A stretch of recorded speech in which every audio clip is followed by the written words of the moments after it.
Hi, everyone. Thanks for joining us this afternoon. I'm Lisa Bedeau. Jury selection started this morning in the case of a man accused of killing his roommate at home in North Fargo last June. Christopher Hampton says he believed his roommate had been trying to poison him. Hampton is accused of shooting Randall Donor once in the back and once in the back of the head in June of last year. Hampton pleaded not guilty last July. A Grand Forks Walmart is getting back to normal this afternoon after a scary situation late last night. Police say they found no gunman inside the store after a threat was made around 9 p.m. It was the same store where 2 people died during a shooting in May. Police say the store got a call last night from a man who said he was inside the store, armed and holding 2 hostages. He reportedly demanded money and threatened to kill a hostage if any officers entered the store. Within an hour after the incident started, shoppers and employees were led out of the store onto buses and checked to make sure everything was okay. Now, police are still investigating the exact nature and details of the threat. If you have any information regarding this case, you're asked to call police. Valley News Team's Neil Carlson will have much more tonight on the investigation and reaction from the community. The summer heat is back again this afternoon. It sounds like we could cook up a few thunderstorms as well.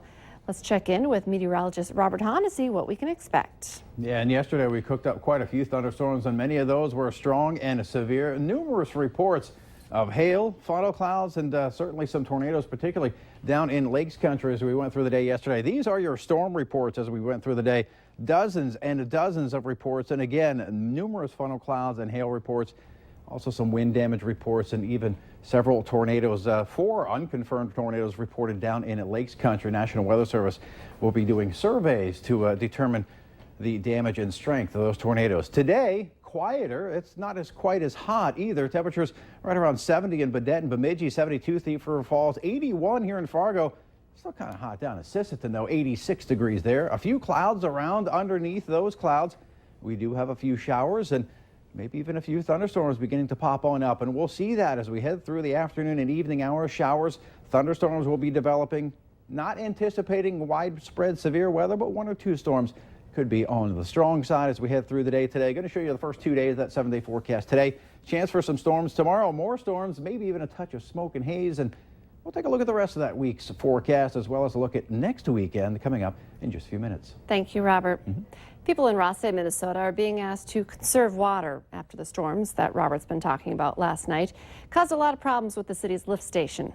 Public Works crews are trying to fix a technical problem with the wastewater lift station caused by an electrical outage from the storms. The Fargo Streets Department is also making some repairs today to a broken water main that flooded a Northside Street. Take a look at the video from yesterday. That big puddle shut down an area near 7th Street and 7th Avenue North for several hours yesterday. That area is closing again today so crews can repair it. Westbound traffic is being detoured on 8th Avenue North by 7th Street North and 8th Street North.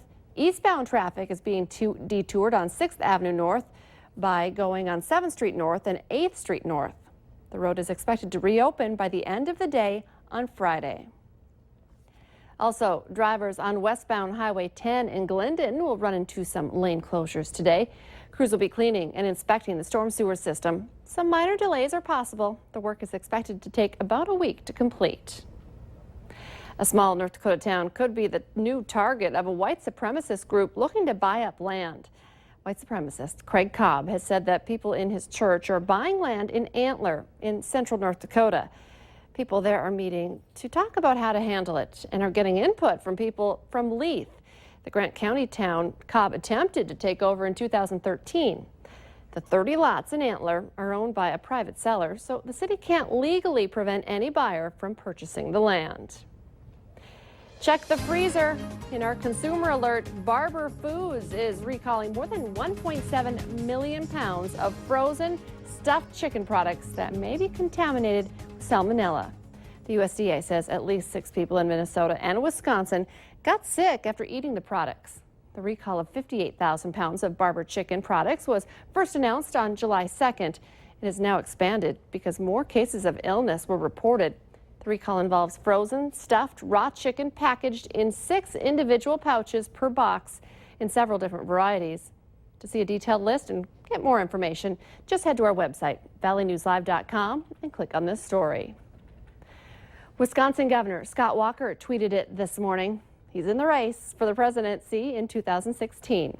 He'll join an already crowded Republican primary field when he formally launches his campaign later today near Milwaukee.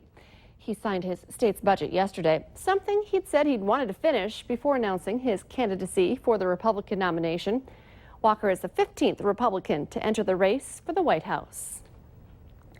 18 people were safely evacuated after an armed robbery attempt on a clothing store in Paris today. Police are still searching for the gunman. Police say a group of people broke into the Primark discount clothing store and several employees were trapped inside. Police surrounded the shopping center and cordoned off the neighborhood.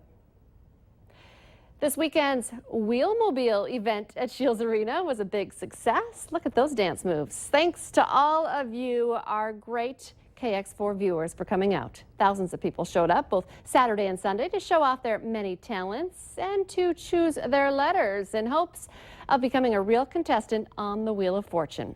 Contestants who will be moving forward will be notified by email.